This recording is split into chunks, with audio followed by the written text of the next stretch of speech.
Chapter 6. Bombardment. We are back in the line. This is a noisy front. It is in constant turmoil. There is no rest. The enemy rains an endless storm of fire upon us.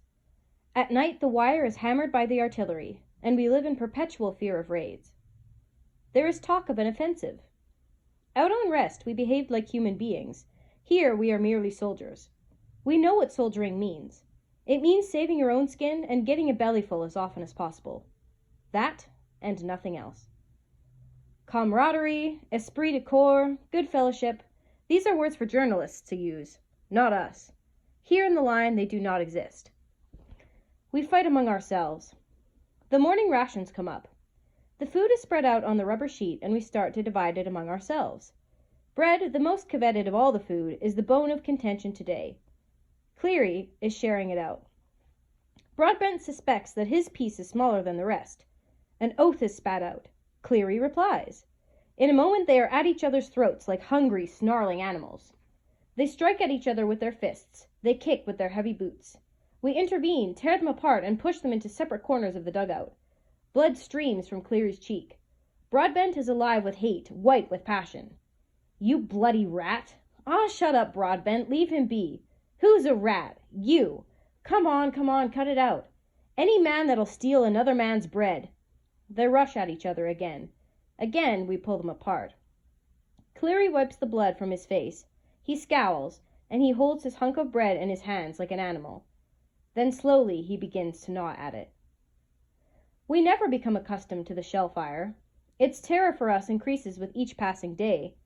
The days out on rest ease our harried nerves, but as soon as we are back in the line again, we are as fearful and jumpy as the newest recruit. With the first hiss and roar of a shell, we become terror-stricken as of old. We look at each other with anxious, frightened faces. Our lips tighten. Our eyes open wide. We do not talk. What is there to say? Talk of the coming offensive continues. The sector becomes more tumultuous. The guns rage all night. We stand to long before dawn and wait at the parapets expecting an attack until long after sunrise. The fatigues are innumerable. Every night there are wiring parties, sapping parties, carrying parties. We come back exhausted from these trips. We throw ourselves down in the dugouts for an hour's sleep. But we do not rest. There is no time for rest. We stagger around like drunken, forsaken men. Life has become an insane dream. Sleep, sleep, if only we could sleep. Our faces become gray. Each face is a different shade of gray. Some are chalk-colored, some with a greenish tint, some yellow, but all of us are pallid with fear and fatigue. It is 3 a.m. Our section is just back from a wiring party. The guns are quiet. Dawn is a short while off. We sit on the damp floor of the dugout. We have one candle between us, and around this we sit chewing at the remains of the day's rations. Suddenly the bombardment begins. The shells begin to hammer the trench above. The candlelight flickers. We look at each other apprehensively. We try to talk as though the thing we dread most is not happening. The sergeant stumbles down the steps and warns us to keep our battle equipment on. The dugout is an old German one. It is braced by stout wooden beams. We look anxiously at the ceiling of the hole in which we sit. The walls of the dugout tremble with each crashing explosion. The air outside whistles with the rush of the oncoming shells. The German gunners are feeling for our front line. The crashing of the shells comes closer and closer. Our ears are attuned to the nuances of a bombardment. We have learned to identify each sound. They are landing on the parapet and in the trench itself now. We do not think of the poor sentry, a new arrival whom we have left on lookout duty. We crowd closer to the flickering candle. Upstairs, the trench rings with a gigantic crack as each shell lands. An insane god is pounding it with cyclopean fists, madly, incessantly. We sit like prehistoric men within the ring of flickering light which the candle casts. We look at each other silently. A shell shatters itself to fragments near the entrance of the dugout. The candle is snuffed out by the concussion. We are in complete darkness. Another shell noses its shrieking way into the trench near the entrance and explodes. The dugout is lit by a blinding red flash. Part of the earthen stairway caves in. Shell fire! In the blackness, the rigging and thudding over our heads sounds more malignant, more terrible. We do not speak. Each of us feels an icy fear gripping at the heart. With a shaking hand, Cleary strikes a match to light the candle. The small flame begins to spread its yellow light. Grotesque, fluttering shadows creep up the trembling walls. Another crash directly over our heads. It is dark again. Fry speaks querulously. Gee, you can't even keep the damned thing lit. At last the flame sputters and flares up. Broadbent's face is green. The bombardment swells, howls, roars. The force of the detonations causes the light of the candle to become a steady, rapid flicker. We look like men seen in an ancient, unsteady motion picture. The fury of the bombardment makes me ill at the stomach. Broadbent gets up and staggers into a corner of our underground room. He retches. Fry starts a conversation. We each say a few words trying to keep the game alive, but we speak in broken sentences. We leave thoughts unfinished. We can think of only one thing. Will the beams in the dugout hold? We lapse into fearful silences. We clench our teeth. It seems as though the fire cannot become more intense, but it becomes a little more rapid, then more rapid. The pounding increases in tempo, like a noise in the head of one who is going under an anesthetic. Faster. The explosions seem as though they are taking place in the dugout itself. The smoke of the explosives fills the room. Fry breaks the tension. The lousy swine, he says. Why don't they come on over if they're coming? We all speak at once. We punctuate our talk with vile epithets, belittling the sexual habits of the enemy. We seem to get relief in this fashion. In that instant, a shell hurtles near the opening over our heads and explodes with a snarling roar.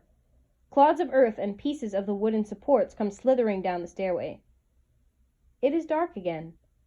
In the darkness, we hear Anderson speak in his sing-song voice. How do you expect to live through this with all your swearing and taking the Lord's name in vain? For once we do not heap abuse and ribaldry on his head. We do not answer. We sit in the darkness, afraid even to light the candle. It seems as though the enemy artillerymen have taken a dislike to our candle and are intent on blowing it out. I look up the shattered stairway and see a few stars shining in the sky. At least we are not buried alive. The metallic roar continues. Fry speaks. If I ever live through this, I'll never swear again, so help me God. We do not speak, but we fear that we will promise anything to be spared the horror of being buried alive under tons of earth and beams which shiver over our heads with each explosion. Bits of earth from the ceiling begin to fall. Suddenly, as quickly as it began, the bombardment stops. We start to clear up the debris from the bottom of the stairs.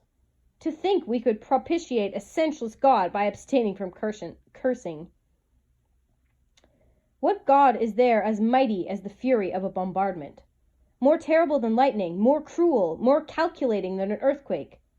How will we ever be able to go back to peaceful ways again and hear pallid preachers whimper of their puny little gods who can only torment sinners with sulfur, we who have seen a hell that no God, however cruel, would fashion for his most deadly enemies?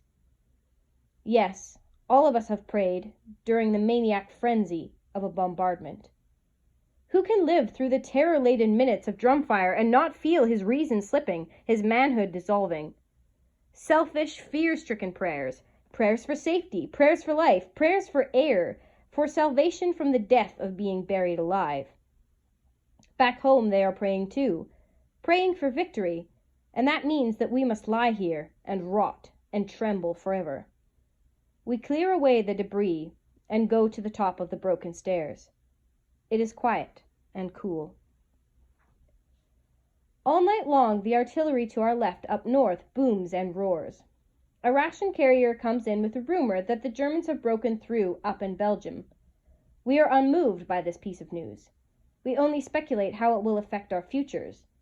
The enemy victory does not fill us with either fear or hatred. We are tired. We lie in the dugout talking. Cleary says that the breakthrough will cause our withdrawal from this sector and that we will be sent to fill the gap up north. We're bloody shock troops, that's what we are. Yeah. Whenever the Imperials cave in, up we go. The lousy bastards won't fight unless there's a row of Canadian bayonets behind him. Look at all the glory you get. Canadians saved the day. It's beer we want, to hell with glory. We talk of when the war will end. On nights when there is little doing, this is a good topic of conversation. It'll last for at least 20 years. They're making sure about reinforcements. They give the Woks 10 days leave and 10 quid for every kid they get. War babies. It'll all be over by Christmas. Like hell. First they said 3 months, then 6, then a year. It's 2 years now, and it's only started. It won't be over until every officer has an MC.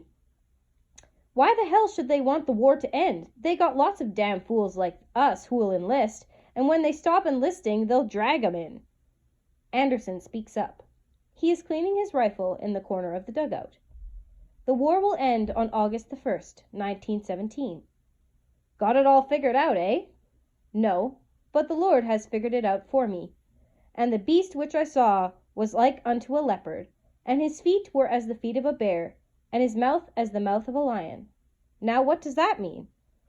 Well, what does it mean? It's all in the book of Revelation. But what does it mean? It sounds like Greek to me. The leopard is France, the bear is Russia, and the lion is England. Where's Canada in this deal? A sleepy voice from the corner of the dugout answers. Canada is under the lion's tail. Anderson continues. And I saw one of his heads wounded to death, and his deadly wound was healed, and all the world wondered after the beast. That was the first year of the war, and power was given unto him to continue 42 months. Now, 42 months is 3.5 years, and that means that the war ends on the 1st of August next year. Yeah, but do the generals know it? That's what I want to know. Better write him a letter about it. They might forget the date. Anderson lapses into a martyred silence as he always does when we jolly him about his biblical revelations. There is no shell fire now, and he is not taken seriously. The conversation drifts, lags, and rambles on until it reaches the ultimate point of all trench conversations, the discussion of women. Well, one night I was with a tart in London, and she says...